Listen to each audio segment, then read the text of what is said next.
ಇವತ್ತು ಲೋಕಸಭೆಯಲ್ಲಿ ಭಾರೀ ಕೋಲಾಹಲ. ವಿಪಕ್ಷಗಳ ಪ್ರತಿಭಟನೆ ಹಿನ್ನೆಲೆ ಕಲಾಪ ಮುಂದೂಡಿಕೆಯಾಗಿದೆ. ಮಧ್ಯಾಹ್ನ 12 ಗಂಟೆಯವರೆಗೆ ಕಲಾಪವನ್ನ ಮುಂದೂಡಿಕೆ ಮಾಡಲಾಗಿದೆ. ನಿನ್ನೆಯಿಂದ ಆರಂಭವಾದಂತಹ ಮುಂಗಾರು ಅಧಿವೇಶನ. ನಿನ್ನೆಯೂ ಕೂಡ ಇದೇ ವಿಚಾರಗಳು.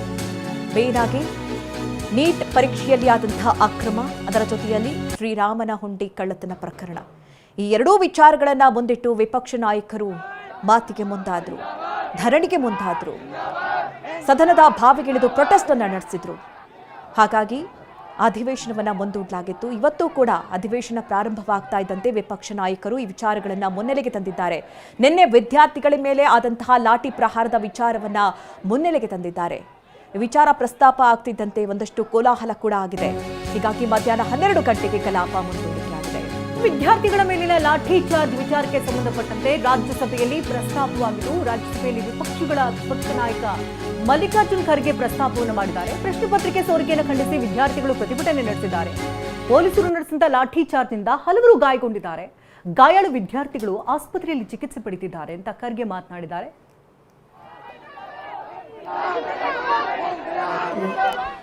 मुझे 4 शब्द बोलने का मौका आपने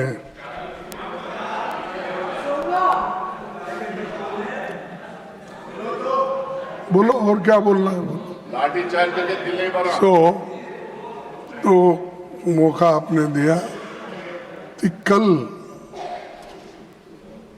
एक बहुत दुर्दैवी घटना हो गई और वो दुर्दैवी घटना में हमारे जो स्टूडेंट्स पेपर लीक और नीट एग्जामिनेशन के बारे में जो आवाज उठा रहे हैं, उनके ऊपर लाठी चार्ज किए, टीयर गैस किए, उनको मारे हॉस्पिटल में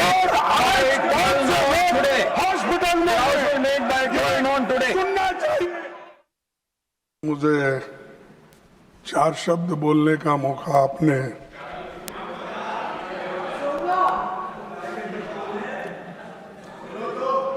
बोलो, और क्या बोलना है बोलो। लाठी चार्ज करके दिल नहीं भरा।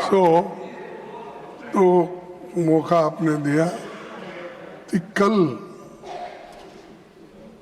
एक बहुत दुर्दैवी घटना हो गई और वो दुर्दैवी घटना में हमारे जो स्टूडेंट्स पेपर लीक और नीट एग्जामिनेशन के बारे में जो आवाज उठा रहे हैं, उनके ऊपर लाठी चार्ज किए, टीयर गैस किए, उनको मारे हॉस्पिटल में सुनना चाहिए। मुझे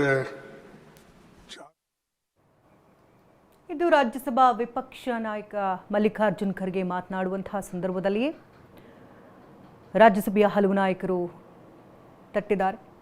ಒಂದು ಕಡೆ ಪ್ರತಿಭಟನಾಕಾರರ ಮೇಲೆ ಲಾಠಿ ಚಾರ್ಜ್ ಯಾವ ರೀತಿ ಆಯಿತು, ವಿದ್ಯಾರ್ಥಿಗಳ ಮೇಲೆ ಯಾವ ರೀತಿ ದೌರ್ಜನ್ಯಗಳಾಗಿದೆ, ಎಷ್ಟೋ ವಿದ್ಯಾರ್ಥಿಗಳು ಗಾಯಗೊಂಡಿದ್ದಾರೆ, ಅಂಥವರನ್ನ ಆಸ್ಪತ್ರೆಗೆ ದಾಖಲು ಮಾಡಲಾಗಿದೆ. ಪ್ರತಿನಿತ್ಯ ಇದೇ ಪರಿಸ್ಥಿತಿ ಮುಂದುವರಿತಾ ಇದೆಯೇ ಹೊರತು ವಿದ್ಯಾರ್ಥಿಗಳಿಗೆ ನ್ಯಾಯ ಎಲ್ಲಿಂದ ಸಿಗುತ್ತೆ ಅಂತ ಪ್ರಶ್ನೆಯನ್ನು ಮಾಡ್ತಿದ್ದಾರೆ.